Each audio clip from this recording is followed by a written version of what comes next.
প্রিয় ভাইরা, আপনারা জানেন আর কয়েকটা দিন পরেই মুসলমানদের কাছে সবচেয়ে দামি পয়গাম নিয়া আমাদের কাছে একটা অনন্য মাস, আল্লাহ রাব্বুল আলামিনের দেওয়া নিয়ামতের মাস, ওই মাসটি আপনার আমার সামনে হাজির হবে। বুঝে থাকলে বলেন তো, যেই মাসের কথা আমরা বলছি ওই মাসটার নাম কি? আর একটু মহব্বতে বলেন, ওই মাসটার নাম কি? আল্লাহ রাব্বুল আলামিন কুরআনুল কারীমের মধ্যে অন্য কোন মাসের নাম আলাদা করে উল্লেখ করে রব্বুল আলামিন উল্লেখ করেন নাই, কিন্তু আল্লাহ রাব্বুল আলামিন রমজান মাসের নামটা আল্লাহ উল্লেখ করেছেন। কিন্তু এই জায়গাতে খেয়াল করার মতো কতগুলা কথা আছে। আল্লাহ রাব্বুল আলামিন বলছেন শাহরু রমাদান, রমাদান মাস আল্লাযী, আল্লাহ বলছেন যার ভিতরে উনজিলা ফীহিল কুরআন, রব্বুল আলামিন কোরআনকে অবতীর্ণ করেছেন। আপনার আমার কনসেপ্টের মধ্যে রমজান যখন আমরা একবার চিন্তা করি, রমজান চিন্তা করার সাথে সাথে একটু ফেয়ারলি যদি আপনি বলেন, তাহলে দেখবেন আপনার চিন্তার মধ্যে রমাদান মানে রোজা, রমাদান মানে আপনার আমার জন্য সিয়াম পালন, এই কনসেপ্টটা আপনার আমার মধ্যে সর্বপ্রথম আছে। জিজ্ঞাসা যদি করা হয় রমাদান কিসের মাস, আমরা বলে ফেলি সিয়ামের মাস, কিন্তু আল্লাহ রাব্বুল আলামিন বলছেন শাহরু রমাদান, রমাদান মাস। এইটুকু বলার পরে রব্বুল আলামিন বলছেন আল্লাযী উনজিলা ফীহিল কুরআন, আমি রব্বুল আলামিন যার ভিতরে কোরআন অবতীর্ণ করেছি। এরপরে রব্বুল আলামিন এবার কোরআনের পরিচয় দিচ্ছেন, রমাদানের পরিচয় দিচ্ছেন না। আল্লাহ বলছেন এই কোরআনটা কি? আল্লাহ বলছেন হুদাল লিন্নাস ওয়া বাইয়িনাতিম মিনাল হুদা ওয়াল ফুরকান। আল্লাহ বলছেন এই কোরআনটা হচ্ছে মানবতার জন্য কিয়ামত পর্যন্ত পথ প্রদর্শক। আর রব্বুল আলামিন বলছেন আমি যেইটাকে হুদা বললাম এইটা যে কোনো জায়গার জন্য পথ প্রদর্শক নয়, বরং সত্য এবং মিথ্যার মাঝে পার্থক্য করে, যে সেটা হচ্ছে কোরআন। সুবহানাল্লাহ। ভালো করে খেয়াল করেন তাহলে। রব্বুল আলামিন রমজান বললেন, এরপরে আল্লাহ রাব্বুল আলামিন আগে সিয়ামের কথা বলেন নাই। রব্বুল আলামিন বলছেন রমজান মূলত কোরআনের মাস। এরপরে আল্লাহ কোরআনের পরিচয় দিলেন। তারপর আল্লাহ বলছেন ফামান শাহিদা মিনকুমুশ শাহরা ফালইয়াসুম, আমি আল্লাহ রাব্বুল আলামিন দায়িত্ব দিলাম এই কোরআনওয়ালা মাসটা তোমরা যদি কেউ পেয়ে যাও, আমি রব্বুল আলামিন তোমাদের জন্য নির্দেশনা দিলাম, তাহলে তোমরা সিয়াম পালন করো। তোমাদের জন্য রব্বুল আলামিন সিয়াম পালন করার দায়িত্ব বানালেন। তাহলে রমাদান আপনাকে মনে রাখতে হবে, প্রথম হচ্ছে আপনার আমার জন্য রমাদান হচ্ছে কোরআনের মাস। কিসের মাস? কোরআনের মাস। আল্লাহ বলছেন এরপরে ওই মাসের মর্যাদা আল্লাহ দিয়েছেন সিয়াম দ্বারা। তোমাদের মধ্যে থেকে যারা পারবে আল্লাহ বলছেন তোমরা যেন সিয়াম পালন করো। আল্লাহ এরপরে সিয়ামের বিধান দিয়েছেন ওমান কানা মিনকুম মারিদান আও আলা সাফারিন ফাইদ্দাতুম মিন আইয়ামিন উখরা। তোমাদের মধ্যে কেউ যদি অসুস্থ হয়, কেউ যদি সফরে থাকো, আল্লাহ বলছেন আল্লাহ তোমাকে বাধ্য করেন নাই, যতই অসুস্থ হও মরে যা তাও রোজা রাখা লাগবে। আল্লাহ বলছেন আল্লাহ রাব্বুল আলামিন এটা বাধ্য করেন নাই। আল্লাহ বলছেন ইউরিদুল্লাহু বিকুমুল ইউসরা ওয়ালা ইউরিদু বিকুমুল উসরা, আল্লাহ তোমাদের জন্য সহজ করতে চান। রব্বুল আলামিন তোমাদেরকে এই বিধান দ্বারা কঠিন কিছু দিতে চান না। কিন্তু আমি যদি আমার ভাইদের কাছে আজকে বলতে চাই যে প্রিয় ভাইয়েরা, রমাদান তো আমাদের কাছে সমাগত, কিন্তু এই রমাদানের প্রস্তুতি কি আমাদের আছে কিনা? রমাদানের প্রস্তুতি আছে আমাদের? কি প্রস্তুতি আছে আপনাদের? আমাদের রমাদানের প্রস্তুতি হচ্ছে সোয়াবিন তেল কিছু কিনে রাখতে হবে, পেঁয়াজের দাম যদি বেড়ে যায় পেঁয়াজের প্রস্তুতি নিতে হবে, ভালো ভালো খেজুর আগের থেকে কিনে কম দামে কিছু খেজুর ম্যানেজ করতে হবে, আর রমজান কিনতে আমার কিছু বাজার সদাই করতে হবে। এই বাজার সদাইয়ের জন্য আমাদের প্রস্তুতি আছে। কিন্তু রমাদান বেসিক্যালি এই খেজুর কিনা, রমাদান বেসিক্যালি এই ছোলা কিনা, মুড়ি কিনা, এই প্রস্তুতির জন্য রমাদান আসে নাই, বরং রমাদানের জন্য আল্লাহ রসুলের দেখানো একটা প্রস্তুতি আছে। ওই প্রস্তুতির ব্যাপারে আমরা মোটামুটি বেখবর। যদি বলেন হুজুর একটা পরীক্ষা নেন, আমি যে কোনো একজনের কাছে একটা পরীক্ষা নিতে পারি। ভাইয়েরা, এইবার রমজান মাস আরবি হিজরি সালে কোন সাল পড়তেছে একটু বলতে হবে। দু একজনকে ধরলে মাথা নিচু করে ফেলবে যে হুজুর আরবি সাল তো আমার জানা নেই। এখানে এরকম লোক আছে কিনা ভাই? প্রিয় ভাইয়েরা, আমি একটা থিমকে সামনে রেখে আপনাদের কাছে সংক্ষিপ্ত কয়েকটি কথা বলবো। আমি আপনাদের কাছে একটা শ্লোক, একটা 2 লাইনের একটা পংক্তি বলতে চাই। আর কটা দিন পরে বিশ্ব মুমিন ঘরে আসছে খুব দামি এক মেহমান, মাহে রমাদান। আর কটা দিন পরে বিশ্ব মুমিন ঘরে আসছে খুব দামি এক মেহমান, মাহে রমাদান। এই থিমের উপরে আমি আপনাদের কাছে সর্বোচ্চ 10 থেকে 15 মিনিটের অনন্য কিছু বার্তা দিয়ে যেতে চাই। যদি এই থিমকে ধারণ করে আমরা আমাদের রমজানের প্রস্তুতি নেই, ইনশাআল্লাহ বিগত সময়ের থেকে আমাদের এবছরের রমজান ভিন্ন রকম কিছু হতে পারে। আল্লাহ যেন আমাদেরকে তৌফিক দান করেন। একটা মুখ বন্ধ রাখবেন না, সকলে বলেন আল্লাহুম্মা আমিন। আপনারা যারা যারা ঘুমায় গেছেন তারা হাত তোলেন। আলহামদুলিল্লাহ। বালিশ দিতে হবে আপনাদেরকে। আপনারা ঘুমাননি তো ভাই? কারা কারা ঘুমান না এবার দুটো হাত উঁচু করেন, শক্ত করে হাত দুটো টান টান করেন। করছেন সবাই? হাত সোজা হয় নাই। এবার ডানে বামে তাকায় দেখে নেন কাদের হাত সোজা হয় না আর কারা কারা হাত তোলে নাই। কি ব্যাপার? হাত শক্ত করে তোলেন। ডানে বামে একটু তাকায় দেখেন কারা 2 হাত উঠাতে পারে নাই। 2 হাত তুলছেন সবাই? তুলছেন? এবার একটুখানি টানা দেন, টানা দেন। এবার পেছন দিকে দেন, পেছনে, সামনে দেন। এবার একটু ডানে দেন, এবার একটু বামে দেন। হাত সোজা করেন, গলাটা পরিষ্কার করেন। হয় নাই সবাই কিন্তু ইচ্ছা করে করে নাই। পিছনে দাঁড়া, ওই চাদরালা চাষা, কি ব্যাপার? হাত শক্ত করেন। এবার গলাটা পরিষ্কার দেন, বুক বরাবর হাত না নেই বরাবর। আমি রমজান প্ল্যানিং আপনাদের কাছে দিব, তবে তার আগে আল্লাহর নামে উচ্চ কণ্ঠে এই ময়দানকে জানাতে হবে যেখানে যারা কোরআন শোনার জন্য আসছে তারা কেউ নির্জীব নয়, তারা সকলে রেডি আছে, কোরআনকে রিসিভ করার জন্য মন থেকে প্রস্তুত আছে। যারা প্রস্তুত আছে হুঙ্কার দিয়ে একটা তাকবীর দিতে হবে। পারবেন ইনশাআল্লাহ? সবাই পারবেন ইনশাআল্লাহ? যারা যারা পারবেন না তারা হাত টুকা সোজা করেন উপর দিকে। পারবেন সবাই? দেখে এবার যারা পারবেন সকলে লিল্লাহে তাকবীর বললে হাত দুটো উপর দিকে ছুঁড়ে দিবেন। পারবেন না ইনশাআল্লাহ? রেডি তো সবাই? গলা পরিষ্কার আছে?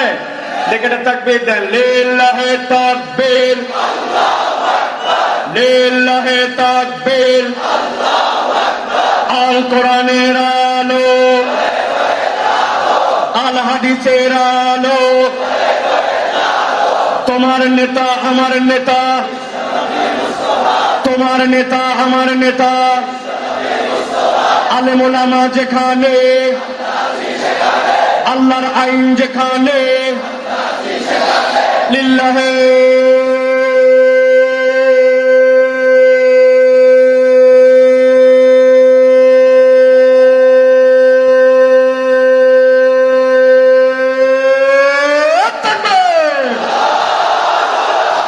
আলহামদুলিল্লাহ। হাত নামান। শয়তান আছে? রমজান প্রস্তুতি শুনতে দিব না, গাফেল বানায় রাখবো। শয়তানকে এই সুযোগ দেওয়ার সুযোগ নাই। কেননা আল্লাহু আকবারের স্লোগান শুনলে শয়তান থাকতে পারে না, ঠিক কি না? এই জন্য এই বাংলাদেশে অনেকে আল্লাহু আকবারের স্লোগান পছন্দ করে না। ইনশাআল্লাহ আগামীর বাংলাদেশ ইসলামের বাংলাদেশ, আগামীর বাংলাদেশ কোরআনের বাংলাদেশ, আগামীর বাংলাদেশ বৈষম্যহীন বাংলাদেশ, আগামীর বাংলাদেশ ইনশাআল্লাহ তরুণ যুবকদের বাংলাদেশ। ওই বাংলাদেশে আল্লাহু আকবারের পক্ষে যারা তাদের পক্ষে আমরা, আল্লাহু আকবারের পক্ষে যারা না তাদের পক্ষে আমরা নয়, ঠিক না? রেডি তো?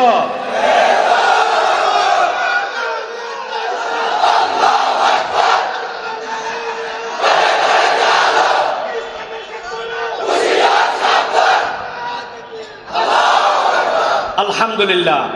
এখন তাহলে মোটামুটি এনার্জি ফুল ফুল।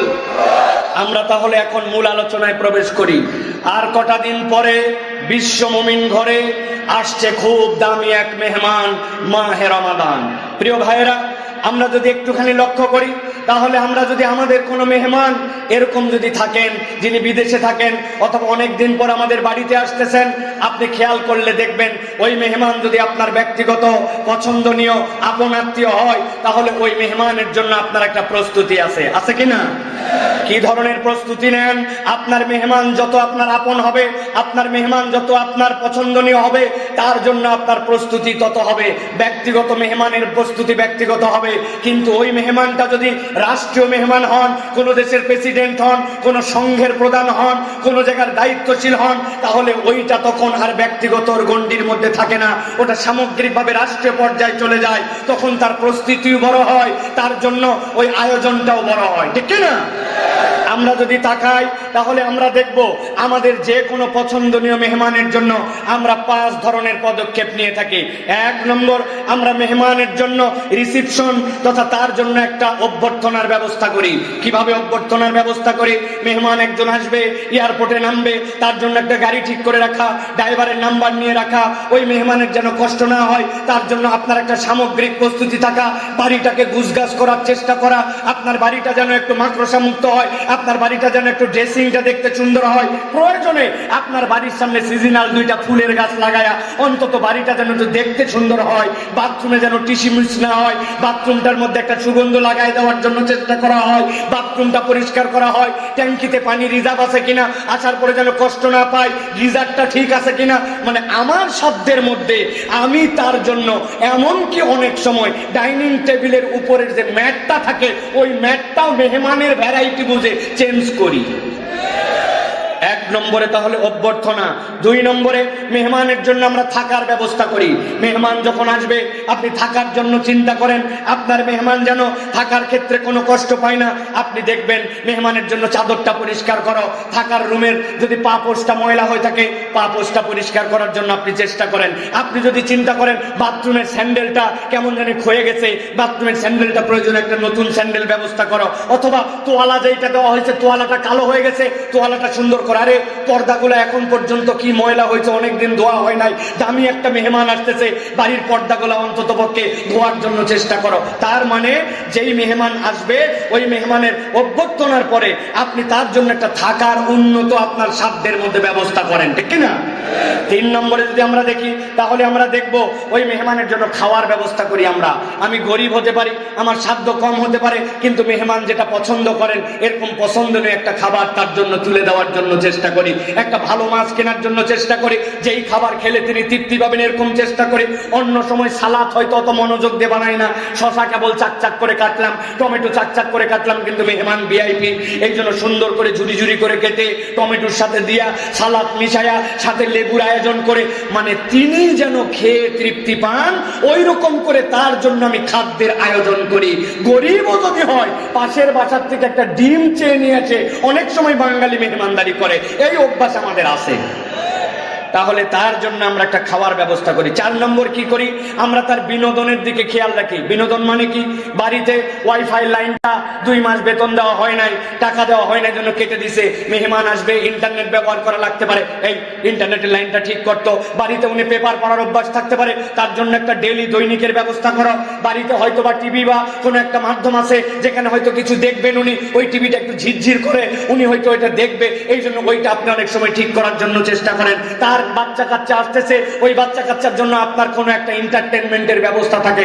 তার মানে আপনার বাড়িতে তিনি যেন বোর ফিল না করেন, তার বিনোদন দেওয়ার জন্য আমরা আমাদের সাধ্যের মধ্যে চেষ্টা করি, ঠিক না প্রিয় ভাইয়েরা? 5 নম্বরে আমরা আমাদের মেহমানদেরকে উপহার দেওয়ার চেষ্টা করি। অনেক দিন পর আমার আত্মীয়টা আসছে বিদেশ থেকে, নতুন বউ নিয়ে প্রথম আসতেছে, এর আগে আমাদের বাড়িতে আসে নাই, বাচ্চা হওয়ার পর এখন পর্যন্ত তার সাথে আমার দেখা হয় নাই, তাহলে আপনি সাধ্যের মধ্যে চেষ্টা করেন যে অন্তত পক্ষে তার জন্য কিছু উপহার দেওয়ার জন্য। হাজার অবস্থা খারাপ হোক, ছোট বাচ্চা একটা যাওয়ার সময় 200 টাকা হাতের মধ্যে ঢোকায় দেয় যে একটু চকলেট খেও, একটা পাঞ্জাবি হলে কিনে দেয়, একটা নতুন জামাই আসছে তার জন্য অন্তত একটা লুঙ্গি হলেও বাঙালি দিয়ে উপহার দিয়ে তাকে বিদায় করে, ঠিক না?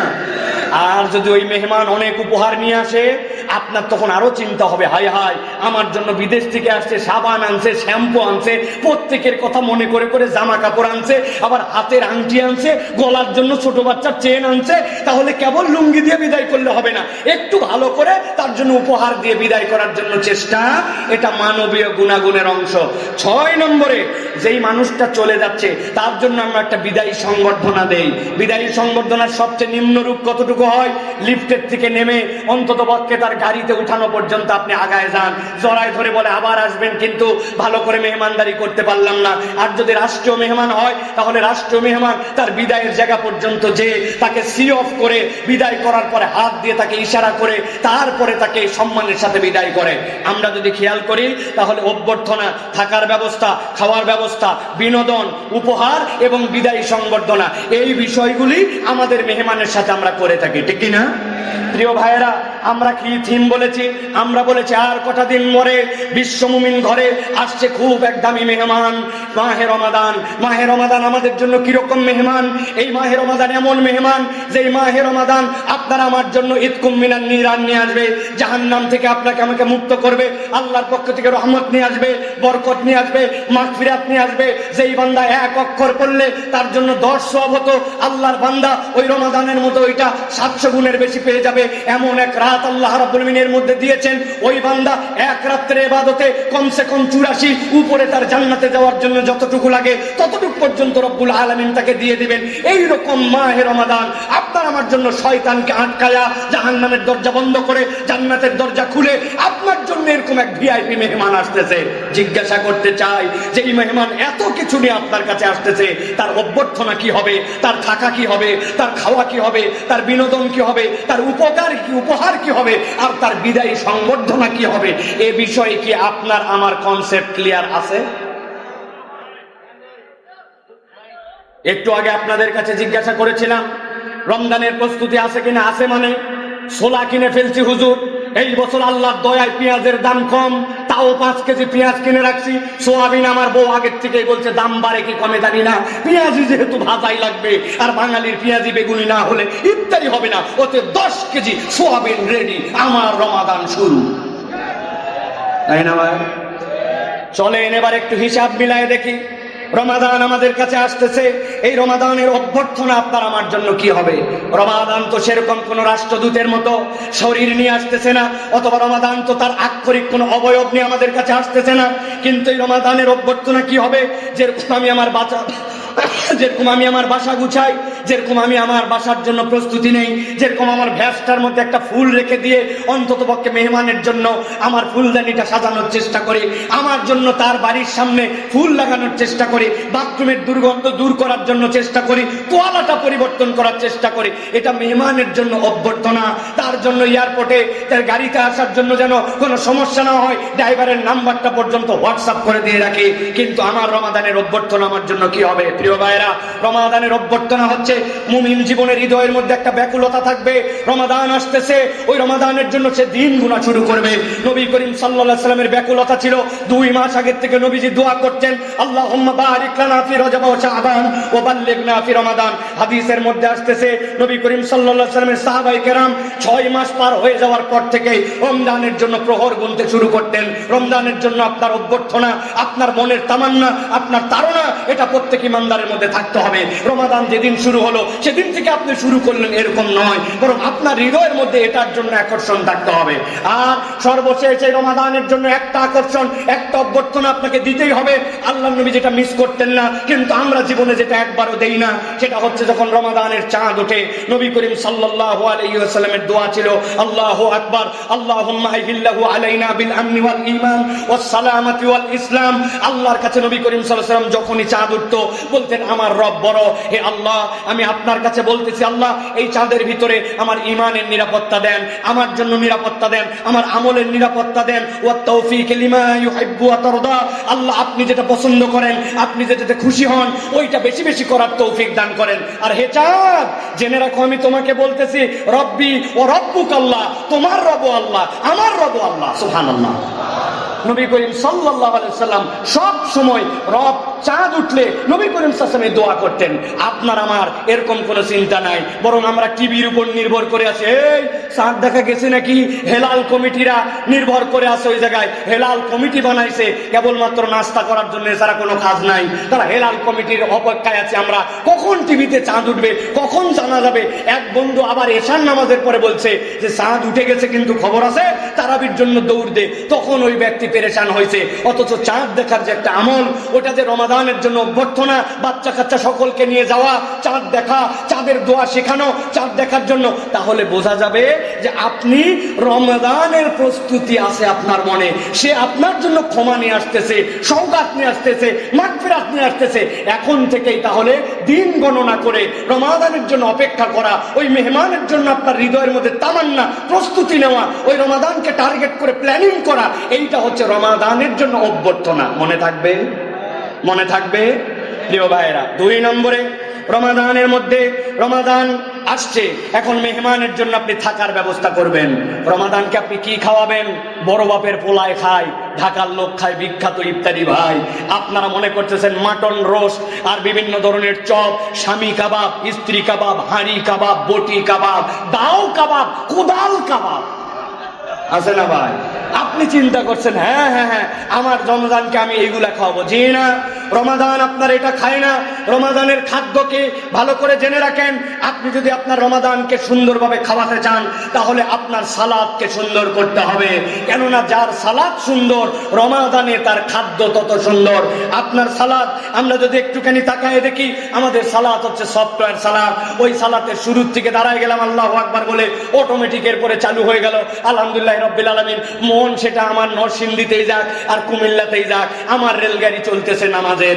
আমার নামাজের সূরা ফাতিহা শেষ, অটোমেটিক আলাম তারা চলে আসছে, অটোমেটিক এরপরে রুকু চলে গেছে, অটোমেটিক সব আমার নামাজ যেন সফটওয়্যার নামাজ।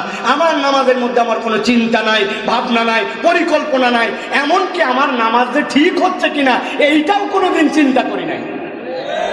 আপনার মসজিদে কত মাহফিল হলো, কত আয়োজন হলো, কিন্তু আপনার আমার মসজিদে কি কখনো নামাজের ওয়ার্কশপ হয়েছে? বলে হুজুর নামাজের আবার ওয়ার্কশপ কি জিনিস? হ্যাঁ, নামাজের একটা ওয়ার্কশপ। আমি আমার রুকু তো দেখতে পাই না, হুজুর দেখেন তো আমার রুকুটা ঠিক আছে কিনা। আমি আমার সিজদা তো ঠিক মতো দেখতে পাই না, আমার সিজদা ঠিক আছে কিনা। 70 বছর হয়ে গেছে মুরব্বী, সিজদায় যায় 2 হাত মাটির সাথে একবারে বগল দাবা করে লাগায়। এরকম মুসল্লি নাই ভাই? এরকম করলে যে নামাজ হবে না এরকম নয়, কিন্তু এইটা একটা মাকরু। আপনি জানেন না আপনার নামাজটা সুন্দর হয় নাই। যার নামাজ সুন্দর হয় না, ওই ব্যক্তির সাথে রমাদান প্রপারলি থাকে না। কেননা নবী করিম সাল্লাল্লাহু আলাইহি সাল্লাম বলেছেন, মান কামা রমাদানান ঈমানান ওয়া ইহতিসাবান গুফিরা লাহু মা তাকাদ্দামা মিন যামবিহি। আল্লাহ নবী বলছেন, কেউ যদি রমাদানের মধ্যে আল্লাহ রাব্বুল আলামিনের সন্তুষ্টির জন্য বুঝে সুঝে ঈমান এবং সওয়াবের আশায় প্রপারলি সালাত আদায় করে, আল্লাহ তার অতীতের সকল গুনাহ মাফ করে দেন। সুবহানাল্লাহ। আল্লাহ যেই সালাত দ্বারা আপনার গুনাহ মাফ করে দেন, আল্লাহ রাব্বুল আলামিন যেই সালাত দ্বারা আপনাকে মুক্ত করে দেন। আজ পর্যন্ত আমাদের নামাজের কোনো প্ল্যান নাই। ওই যে ছোটবেলায় 3টা সূরা শিখছি, আলাম তারা, কুল হু আল্লাহ আর ফালাক আর নাস, তারপরে চতুর্থ কোনো সূরা নাই। আপনি প্ল্যান করেন এইবার রমাদানে আমি নতুন 2টা সূরা শিখবো। আপনার বন্ধুকে জিজ্ঞাসা করেন, দোস্ত তোর কয়টা সূরা মুখস্থ আছে? বলছে, দোস্ত আমার তো 4টা সূরা মুখস্থ। কি কি বলতো? এই 4টা সূরা। আয়, কোরআনের একটা অ্যাপস আছে আল কোরআন, কোরআনের একটা অ্যাপস আছে কোরআন শিখার বিভিন্ন ধরনের। ওই কোরআনের অ্যাপস থেকে আপনি সুন্দর করে বলছেন, দোস্ত তুই অ্যাপস নামা, আলাম তার অর্থটা তুই শিখ, আমিও শিখি। সুবহানাকাল্লাহুম্মা বিহামদিকা সারা জীবন পড়লাম, আজ পর্যন্ত সুবহানাকাল্লাহর অর্থ জানলাম না। রমাদানের মধ্যে আমার নামাজটা যেন সুন্দর হয়, এই জন্য আমি দোয়ার অর্থ শিখবো, তাসবির অর্থ শিখবো, 3টা নতুন সূরা শিখবো। কিচ্ছু যদি না পারি ভাই, আমি রমাদান কেন্দ্রিক কোরআনে সূরা বাকারা 185 নম্বর আয়াত থেকে আল্লাহ বলেছেন, আমি আয়াতগুলো অন্তত মুখস্থ করার জন্য চেষ্টা করি। ভাই রে ভাই, ওই যে ক্লাস 6-7 যেই কেরাত, আমার আজকে বার্ধক্যে এসে গেছে একই কেরাত। ওই 6, 7, 4, 5 যে কয়টার অর্থ জানতাম, এখন পর্যন্ত আমার অবস্থা তাই। আপনি বিশ্বাস করেন আপনার রমাদানকে আপনি সুন্দর করে আপ্যায়ন করতে পারছেন না, খাওয়াতে পারছেন না। যুগের পরে যুগ আমাদের কাছে রমাদান আসলো, লাইফে পরিবর্তন আসে নাই। এর অন্যতম কারণ আমরা আমাদের নামাজের ব্যাপারে যত্নশীল নই, ঠিক কিনা? এই রমজান থেকে শপথ নেন যে হুজুর ইনশাআল্লাহ আমরা নতুন কিছু না পারলেও 30 দিনে 3টা সূরা মুখস্থ করব। রাজি আছেন ইনশাআল্লাহ? ছোট হোক বড় হোক ইনশাআল্লাহ চেষ্টা করব। রাজি আছেন আপনারা? আর একটা শপথ নেব, এই রমাদান থেকে আমরা কোন নামাজ, সেটা ফরজ হোক, নফল হোক, তাহাজ্জুদ হোক, আমার যে নামাজই পড়বো আমি 7 তাসবির নিচে আমার নামাজ আদায় করব না। রুকুতে যাওয়ার পরে সুবহানাল্লাহ, সুবহানাল্লাহ, সুবহানাল্লাহ, সুবহানাল্লাহ, আরে আল্লাহ সুবহান রাব্বিয়াল আযীম পর্যন্ত বলে না। সিজদায় যাওয়ার পরে সুবহানাল্লাহ, সুবহানাল্লাহ, সুবহানাল্লাহ, কোথায় পাইলেন আপনি? অথচ আমাদের অধিকাংশ আমরা এরকম করে পড়ে ফেলতেছি। তাহলে আমরা প্ল্যান করব সিজদার তাসবিহ এবং রুকুর তাসবিহ। এই রমাদান থেকে 7 তাসবির নিচে রুকু করব না, সিজদা করব না। আমার নামাজের ভেতরের তাসবিহাত যেগুলা, ওইগুলার অর্থ জানার জন্য চেষ্টা করব। আপনি যদি এই চেষ্টা করেন তাহলে আপনি আপনার রমাদানকে ইনশাআল্লাহ সুন্দর করে একটা খাওয়ার আয়োজন করে দিতে পারবেন। এই রমাদান থেকে আমরা কমসে কম 7 তাসবিহ দিয়ে রুকু সিজদা করব। আযীম সুবহান রাব্বিল আযীম, সুবহান রাব্বিল আযীম কাম সারা উঠে গেছেন, কিন্তু 7 বার পরে দেখেন আরো 6 সেকেন্ড বেশি লাগে। সুবহান রাব্বিল আলা, সুবহান রাব্বিল আলা, সুবহান রাব্বিল আলা, সুবহান রাব্বিল আলা, সুবহান রাব্বিল আলা, সুবহান রাব্বিল আলা, সুবহান রাব্বিল আলা। আমি আল্লাহকে সাক্ষী রেখে বলতেছি, আপনি আপনার রুকু ঠিক করেন, আপনার সিজদা ঠিক করেন, আর 2 রুকুর মধ্যে আর 2 সিজদার মধ্যে দোয়াগুলা পড়েন। আপনার নামাজটা 50% দেখতে সুন্দর হয়ে যাবে ইনশাআল্লাহ। রাজি আছেন তাহলে ইনশাআল্লাহ? তাহলে এইটা হচ্ছে আপনার আমার জন্য রমাদানের খাদ্য, যে রমাদানকে আমরা সুন্দর করে খাদ্য দিব, আমার সালাতকে সুন্দর করব। হুজুররা একটু উদ্যোগ নেন, মাদ্রাসার পক্ষ থেকে উদ্যোগ নেন, আল্লাহর ওয়াস্তে। যে আলেম ওলামা তালেবে ইলম ছুটি হয়ে যাচ্ছে, মাদ্রাসা বাড়িতে যাচ্ছেন, সব মুরব্বীদেরকে বলেন, চাচা আসেন তো, রুকুটা ঠিক হয় কিনা একটু দেখি, কোমরটা কেমনে সোজা করতে হয়, হাতটা বৈঠকের সময় কোথায় রাখতে হয়, সিজদার সময় কেমনে দিতে হয়, তোলার সময় কেমনে নামাতে হয়, উঠতে হয় কেমনে, 2 সিজদার মধ্যে কেমনে সোজা করতে হয়, সিজদাটা কেমনে দিতে হয়, নখগুলা কেমন থাকবে, এইরকম করে একটা উদ্যোগ নেন। উদ্যোগ নিয়ে আপনি সুন্দর করে আপনার রমাদানকে খাওয়াবেন। এই মানসিকতাটা নিয়ে নামাজের জন্য যদি আমরা সুন্দর করি, ইনশাআল্লাহ আমাদের রমজান আমাদের কাছে উত্তম খাদ্য পাবে। মনে থাকবে ইনশাআল্লাহ। প্রিয় ভাইরা, 3 নম্বর যেটা আপনাদের কাছে বলতে চাই সেটি হচ্ছে, রমাদান এসেছে, আপনার মেহমান এসেছে। এখন আপনার মেহমানকে আপনি রেখেছেন সুন্দর করে, কিন্তু আপনি আপনার মেহমানকে এখন খাওয়াবেন কি? রাখছেন তো আপনি সালাদ দিয়ে সুন্দর করে, কিন্তু রমাদানের খাদ্যটা কি হবে আপনার জন্য? রমাদানকে আপনি কি খাওয়াবেন একটুখানি চিন্তা করে দেখেন। আপনি আপনার রমাদানকে, তো আগেই বলেছি, পেঁয়াজি বেগুনি কিছুই খাওয়াতে পারেন না, তাহলে আপনি রমাদানকে কি খাওয়াবেন? রমাদানকে আপনি খাওয়াবেন, রমাদানের খাদ্য হচ্ছে কোরআন। আল্লাহ বলছেন শাহরু রমাদান আল্লাযী উনজিলা ফীহিল কোরআন। আল্লাহ বলছেন রমাদান হচ্ছে এমন মাস, যেই মাসের মধ্যে আল্লাহ রাব্বুল আলামিন তোমাদের জন্য কোরআনকে অবতীর্ণ করেছেন। এই জন্য আমি বলবো প্রিয় ভাইরা, রমাদান তার কাছে সবচেয়ে সুন্দরভাবে আহরিত হবে, রমাদান সবচেয়ে সুন্দরভাবে তার বাড়িতে আপ্লুত হবে, যার বাড়িতে এবং যার জীবনে যত বেশি কোরআনুল কারীমের সাথে সম্পর্কিত হবে। কিন্তু আমরা যদি একটুখানি কল্পনার দিকে তাকাই, তাহলে আমরা দেখতে পাই আল্লাহ রাব্বুল আলামিন এই কোরআনুল কারীম দ্বারা রমাদানের মূলত পরিবর্তনের ঘোষণা দিয়েছেন। আল্লাহ বলছেন শাহরু রমাদান আল্লাযী উনজিলা ফীহিল কোরআন, রমাদানের মধ্যে কোরআন তোমাদেরকে দেওয়া হলো। কিন্তু আমরা কি চিন্তা করলাম? আমরা চিন্তা করলাম খালি সিয়াম পালন করলাম। আল্লাহ আপনাকে প্রেসক্রিপশন দিলেন, ওই প্রেসক্রিপশন আমি ফলো করলাম না, আল্লাহর প্রেসক্রিপশন রেখে দিয়ে আমরা আমাদের মতো করে জীবন চালাচ্ছি। রমাদানের পরে রমাদান রেখে গেল, এখন পর্যন্ত রোজাদার নামাজি হয় না। রমাদানের পরে রমাদান চলে গেল, রোজাদার মিথ্যা ছাড়ে না। রমাদানের পরে রমাদান চলে গেল, আগের মুসলমান আর পরের মুসলমানের কোনো পার্থক্য হয় না। এর অন্যতম কারণ, রমাদান আছে আমাদের সাথে, কিন্তু কোরআনুল কারীমের সাথে আমাদের সম্পর্ক নাই। শপথ করেন যে আমরা রমাদানের আগে আমরা কোরআনুল কারীম শেখার জন্য চেষ্টা করব। রমাদানের আগে আমরা প্ল্যান করব যে আমরা কতটুকু সূরা মুখস্থ করব। পুরা কোরআনুল কারীম সাধ্যের মধ্যে থাকলে একবার অনুবাদ আমরা যদি শেষ করতে পারি, তাহলে এই রমাদান থেকে আমরা কোরআনুল কারীমকে মূল এন্টারটেইনমেন্ট দিতে পারবো। আফসোস আর দুঃখ প্রিয় ভাইরা, বাংলাদেশে তারাবি নামে এক ধরনের বিনোদন হয়, আছে আপনার এলাকায় ভাই? আমাকে একজন বলছে, হুজুর তারাবির মানেই তো তাড়াতাড়ি। নিজে নিজে ব্যাখ্যা দান করছে, তারাবি এইটার মানে কি? এইটা ইস্তিরাহাত। আগেকার এক একজন নামাজ পড়তেন, এক একটা 2 রাকাত নামাজ পড়তে তাদের সময় লাগতো 40 মিনিট, 4 রাকাত নামাজ পড়তে লেগে যেত 1.5 ঘন্টা। তাবেঈনে কেরাম এরপরে তাদের পা ব্যথা হয়ে যেত, ওই ব্যথার থেকে বাঁচার জন্য তারা একটু রিল্যাক্সের জন্য অবসর নিতেন 4 রাকাত পরে। এখন আমাদের নামাজ পড়তে লাগে 1 রাকাত 3 মিনিট, 2 রাকাত পড়তে লাগে 5 মিনিট, 4 মিনিট 4 রাকাত করে বসা, এটা একটা নতুন তামাশার মতো হয়ে দাঁড়াইছে আমাদের জন্য, ঠিক কি না?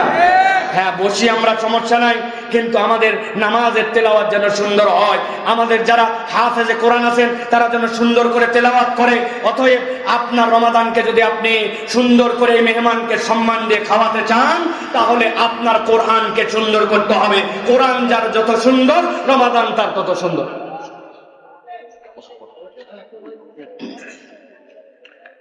প্রিয় ভাইয়েরা, এরপরে আপনাদের কাছে যেটা বলেছি, আর কটা দিন পরে বিশ্ব মুমিন ঘরে আসছে খুব দামি এক মেহমান, মাহে রমাদান। ওই রমাদানের জন্য চতুর্থ যে বিষয় সেটি হচ্ছে বিনোদন। আপনি আপনার বাড়িতে যখন কোনো মেহমান এসেছে তার জন্য কি বিনোদনের ব্যবস্থা করেছেন? আপনি বিনোদনের ব্যবস্থা করেছেন, ওয়াইফাইয়ের পাসওয়ার্ডটা ঠিক করেছেন, মনে আছে কিনা আপনাদের কাছে বলেছি। আপনি আপনার বাড়িতে একটা পত্রিকা রেখে দিয়েছেন, আপনি আপনার বাড়িতে চিন্তা করেছেন অন্ততপক্ষে তার যেন দুর্গন্ধ না লাগে, দুর্গন্ধের জন্য ওই ব্যবস্থা ঠিক করেছেন। আপনার ছাদের উপরে একটা সুন্দর দোলনা ছিল, ওই দোলনাটার এক পাশটা ছিঁড়ে গেছিল, যারা মেহমান আসছে তাদের ছোট্ট একটা বাচ্চা আছে, ওই দোলনাটাতে দুললে সে একটু আনন্দ পাবে, এই জন্য আপনি তার জন্য ব্যবস্থা করেছেন। আমার কোনো এন্টারটেনমেন্টের ব্যবস্থা নাই, পাশে একটা সুন্দর পার্ক আছে, পাশে একটা ঘোরার জায়গা আছে, আপনি অনেক সময় সুযোগ থাকলে আপনি সেই জায়গায় নিয়ে যে আপনার মেহমানকে বিনোদন দেন। ঢাকায় যখন কেউ আমাদের বাড়িতে আসে প্রথম রিকোয়ারমেন্ট থাকে চিড়িয়াখানায় ঘুরতে নিয়ে যাবেন তো, আমাদের জন্য একটু শিশু মেলায় নিয়ে যাবেন তো, যাই কিনা ভাই? প্রিয় ভাইরা, এখন আপনার জন্য রমাদানকে আপনি কি বিনোদন দিবেন ভালো করে এই পয়েন্টটা মুখস্থ রাখেন। রমাদানের বিনোদন হচ্ছে আপনার আচার আচরণের পরিবর্তন। রমাদান আপনার কাছ থেকে দোলনাতে উঠবে না, রমাদান আপনার কাছ থেকে শিশু মেলায় যাবে না, চিড়িয়াখানা দেখতে যাবে না, কিন্তু যেই রমাদান আপনার জন্য এতগুলা পয়গাম সওগাত নিয়ে এসেছে, ওই রমাদানের বিনোদন হচ্ছে আচার আচরণের পরিবর্তন। প্রিয় ভাইরা, আমি মিথ্যা কথা অব্যাহত রেখেছি, আমি চগলখুরি করি, আমি এখন পর্যন্ত বান্দার হক নষ্ট করি, গীবত গিল্লা করি, আমি এখন পর্যন্ত কথাবার্তায় সুন্দর নয়। আপনার রমাদান আপনার কাছ থেকে বিনোদন পায় নাই, অথবা আপনাকে একটা প্ল্যানিং এর মধ্যে আসতে হবে। এইবার রমাদানে আমি বিনোদন দিতে চাই, মিথ্যা কথা কথায় কথায় আসতো, গালি মুখ থেকে বের হতো, আমি এখান থেকে বেরিয়ে যাব। আল্লাহ কোরআনুল কারীমের মধ্যে বলেছেন, ওয়ালা তুসাইর খাদ্দাকা লিন্নাস ওয়ালা তামশি ফিল আরদি মারহা। আমার মধ্যে একটা হামবড়াই আছে, একটা অহংকার আছে, আমি কথা বললেই কেমন জানি চটে চটে মানুষের সাথে কথা বলি। অথবা আমি রমাদান থেকে চিন্তা করব আমার কথাটা যেন সুন্দর হয়, অহংকার যেন দূর হয়। আল্লাহ বলছেন ওয়াকসুদ ফি মাশিক ওয়াগদুদ মিন সাউতিক। আল্লাহ বলতেছেন তুমি তোমার চলাফেরায় নম্র হও, তুমি তোমার কথা বলায় সুন্দর হও। আমি এখন থেকে আমার এই সকল জিনিসগুলো আইডেন্টিফাই করব। আমার একটু রাগ বেশি, বাইরে খুব ভালো, কিন্তু বউয়ের কাছে গেলে আমার গরমটা যেন কেন 100 হয়। আছে না ভাই এরকম লোক? অথবা আপনি এখান থেকে বেরিয়ে আসার জন্য চেষ্টা করবেন। আপনি যদি আপনার আচার আচরণ সুন্দর করতে পারেন তাহলে আপনার এই মেহমানকে আপনি সম্মান দিতে পারবেন। অতএব এর জন্য আপনার একটা প্ল্যান লাগবে যে আপনি আপনার রমাদানে আচার আচরণ এবার ঠিক করবেন। প্রিয় ভাইরা, 5 নম্বর শায়েখ চলে আসছেন, অনুমতি দিয়েছেন জন্য আমি আমার 2টা পয়েন্ট শেষ করতেছি। প্রিয় ভাইরা, 5 নম্বর যেটা প্ল্যানিং সেটা হচ্ছে গিফট। আপনার আত্মীয় এসেছে, তার জন্য আপনার জন্য নিয়ে এসেছে স্বর্ণের চেন, আপনার জন্য নিয়ে আসছে দামি শ্যাম্পু, আপনার জন্য এনেছে সাবান, আপনার জন্য এসেছে বিদেশি বিভিন্ন ধরনের গিফট। আপনি তখন চিন্তা করছেন, প্রথম দেখলাম বউ সহ আসছে, একটা শাড়ি অন্তত দেই, বাচ্চার হাত অন্তত 500 টাকা দেই, বাচ্চার হাত অন্তত বিস্কুট খাওয়ার জন্য, চকলেট খাওয়ার জন্য কিছু একটু দেই। আমার সাধ্যের মধ্যে আমরা একটু বিনোদন দেওয়ার চেষ্টা করি। কিচ্ছু নাই, বাড়িতে একটু শুটকি বানায় রাখছিল, একটু শুটকি পোতলা ব্যান্ডে দিয়ে দিছে, বাড়িতে ছাদের মধ্যে একটু টমেটো লাগাইছিল, 5টা টমেটো তুলে হাদিয়া দিছে যে এটা আমার পক্ষ থেকে নিয়ে যাও। এইটুকু হলেও আমরা করার চেষ্টা করি, ঠিক না? প্রিয় ভাইয়েরা, আপনার রমাদানকে আপনি কি গিফট দিবেন? রমাদানের গিফট আর কিছু নয়, রমাদানের গিফট হচ্ছে মানব কল্যাণ। আপনি আপনার দুনিয়াতে একটা ডায়লগ বের করেছেন, নিজে বাঁচলে বাপের নাম। এর থেকে বড় ইসলামের নামে তহমত আর কিছু হতে পারে না। মুসলমান কখনো এই সংজ্ঞা দিতে পারে না। আল্লাহ বলছেন কুনতুম খায়রা উম্মাহ উখরিজাত লিন্নাস, তোমাকে সৃষ্টি করা হয়েছে মানুষের জন্য, আপনি খালি আপন আপন ভাবনা নিয়ে আসেন। রমাদানকে যদি বিনোদন দিতে চান তাহলে আপনার জন্য মানব কল্যাণের চেষ্টা করতে হবে। দুস্থ অনাথ যে সকল বিপদগ্রস্ত তাদের পাশে দাঁড়াতে হবে। আপনার প্রচেষ্টা হবে আপনার সাধ্যের মধ্যে মানব কল্যাণে কিছু করা। কিচ্ছু পারি নাই, মসজিদের অজুখানাটা আমি পরিষ্কার করি, মসজিদের পাশে ওয়ালে কারা যেন পোস্টার লাগাইছে, পোস্টারটা তুলে দিছি। একটা ছোট্ট একটুখানি রাস্তা ছিল, যে রাস্তার পুলের গোড়াটা এখন পর্যন্ত কেন জানি মেলে নাই, গাড়িগুলা ওঠার সময় একটু ধাক্কা খায়। হ্যাঁ রাখ, এটা সড়ক ও জনপদের কাজ, আমার কাজ কিনা না। আপনি চিন্তা করছেন আমি একটুখানি মানব কল্যাণের চিন্তা করে এই রাস্তাটা একটু ঠিক করে দেওয়ার জন্য চেষ্টা করি। কোন একটা ভাই বিপদে পড়ছে তার জন্য একটু আগায় যায়। আপনি যদি মানব কল্যাণের কোন একটা শপথ নেন, সমাজ পরিবর্তনের সারথি হন, আপনি আপনার প্রোগ্রামে কেবল ব্যক্তিগত না রেখে সামগ্রিক যারা ভালো কাজ করে তার সাথে একটু যুক্ত হন, আল্লাহ রাব্বুল আলামিন আপনাকে আমাকে যে রমজান দিয়েছিলেন ওই রমাদান তাহলে আপনার পক্ষ থেকে একটা গিফট পাবে।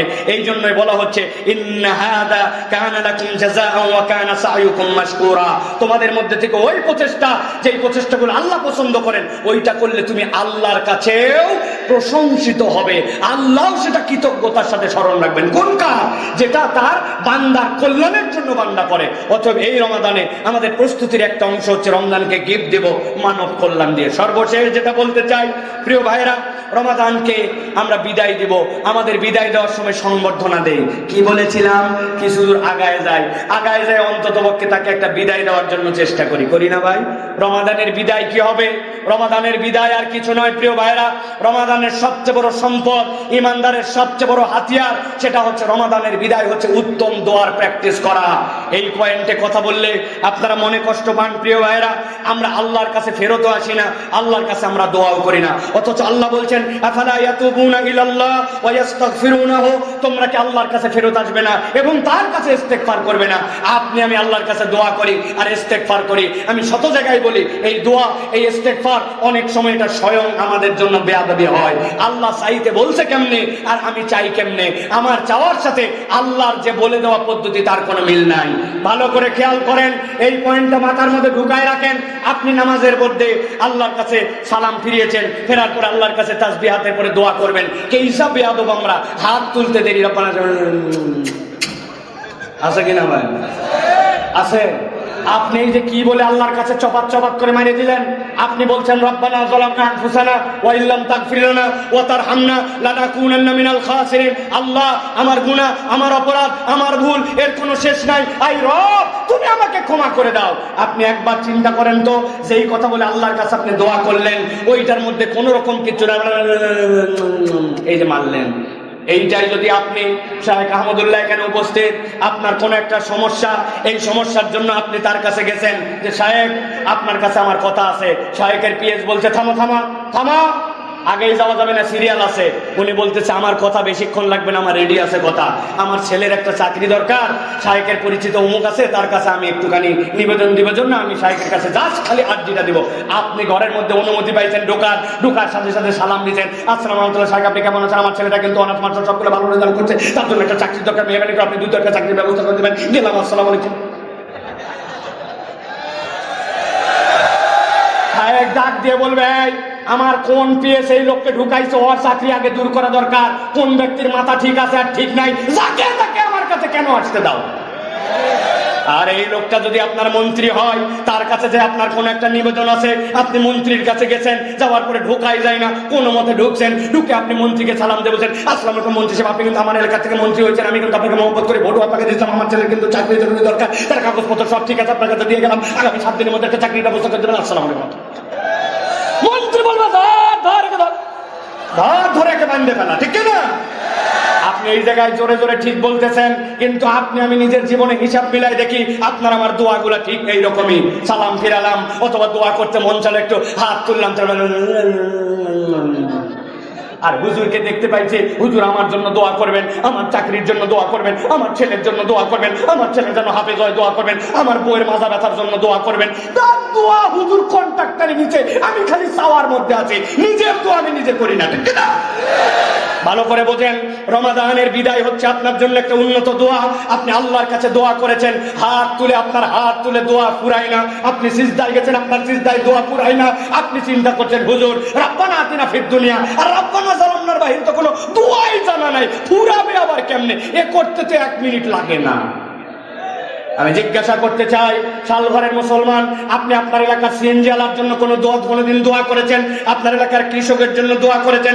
বাসের ড্রাইভারের জন্য দোয়া করেছেন? ভিক্ষুকদের জন্য দোয়া করেছেন? বেনামাজির জন্য দোয়া করেছেন? ডোনাল্ড ট্রাম্পের জন্য কোনোদিন দোয়া করেছেন? ইলন মাস্কের জন্য দোয়া করেছেন? আপনি মনে করছেন হায় হায় হুজুর কয় কি, ডোনাল্ড ট্রাম্প এটা কাফের, ওর জন্য আবার দোয়া কি? অথচ আল্লাহ নবী সাল্লাল্লাহু আলাইহি সাল্লাম কাট্টা কাফের, কাফেরের বাচ্চা কাফের, ইসলামের 1 নম্বর দুশমন আবু জেহেলের জন্য আল্লাহর নবী দোয়া করছেন, আল্লাহ আবু জেহেল অথবা ওমর এই দুইজনের মধ্যে থেকে একজনকে অথবা দুইজনকে তুমি হেদায়েত দাও। আল্লাহর নবী আবু জেহেলের জন্য হেদায়েতের দোয়া করে, আর আমি আমার দোয়ার সাবজেক্ট খুঁজে পাই না। হুজুর আমার বাচ্চার জন্য দোয়া করবেন, আপনি আপনার বাচ্চার জন্য সিজদায় গেছেন, চোখগুলা বের হওয়ার যা জোগাড় হয়েছে, 30 মিনিট ধরে আল্লাহর কাছে বলছেন, আল্লাহ আমার ছেলেকে তুমি ইমাম নববীর মতো বানাও, ইমাম মুসলিমের মতো বানাও, আবু হানিফার মতো বানাও। আল্লাহ তুমি আমার গুনাহ মাফ করে দিবে না কেন? আল্লাহ তুমি আমাকে দাও, আমার রিজিকে দাও, এলাকায় দাও। আল্লাহ আমি তো আর কিচ্ছু মনে করতে পারতেছি না, আল্লাহ আর কি কি বাদ গেছে তুমি একটু আমাকে মনে করে দাও। ঢাকার 8 নম্বর বাসের হেল্পারদের জন্য দোয়া করলাম, আল্লাহ ঢাকার ফুটপাতের দোকানদার জন্য দোয়া করলাম। আয় রব্বুল আলামিন এমন মানুষ যারা সুযোগ ছাড়া পড়ে নামাজ পড়ে না তাদের জন্য দোয়া কর। আল্লাহ পৃথিবীর বিভিন্ন জায়গায় যারা কাজের বুয়া আছে, খালাম্মা আছে, এরা কাজ করে, এদের জন্য দোয়া করলাম। আপনি আল্লাহর কাছে দোয়া করবেন, যার দোয়া যত সুন্দর তার রমাদানের বিদায়ের প্রস্তুতি তত সুন্দর।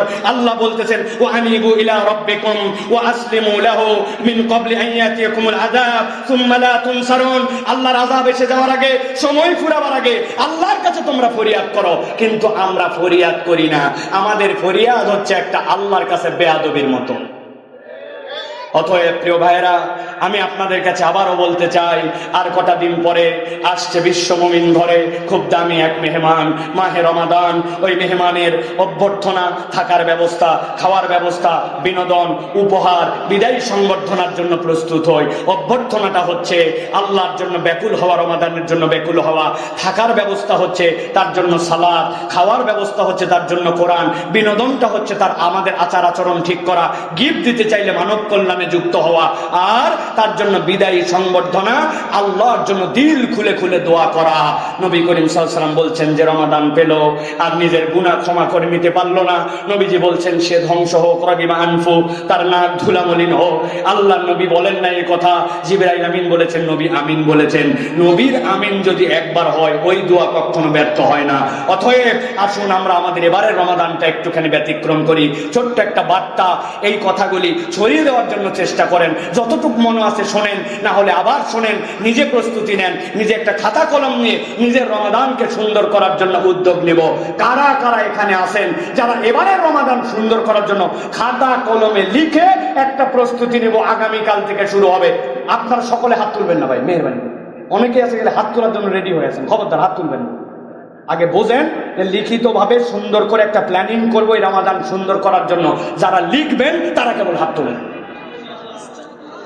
আর হাত তোলা যাবে না যে আমি কি করব না করব, কয়টা সূরা জানা আছে, কয়টা সূরা শিখবো, নিজের কোন খারাপ আচরণ আছে বাদ দিব, মিথ্যাটা বাদ দিব, গীবতটা বাদ দিব, অপরকে দাওয়াত দিব, কোরআন তেলাওয়াত বাড়াবো, এক খতম কোরআন দিব। করা যাবে না, লেখা যাবে না। আল্লাহ আমাদেরকে কবুল করুন, আল্লাহুম্মা আমিন। হাদা মা ইনদি ওয়াল ইলমু ইনদাল্লাহ।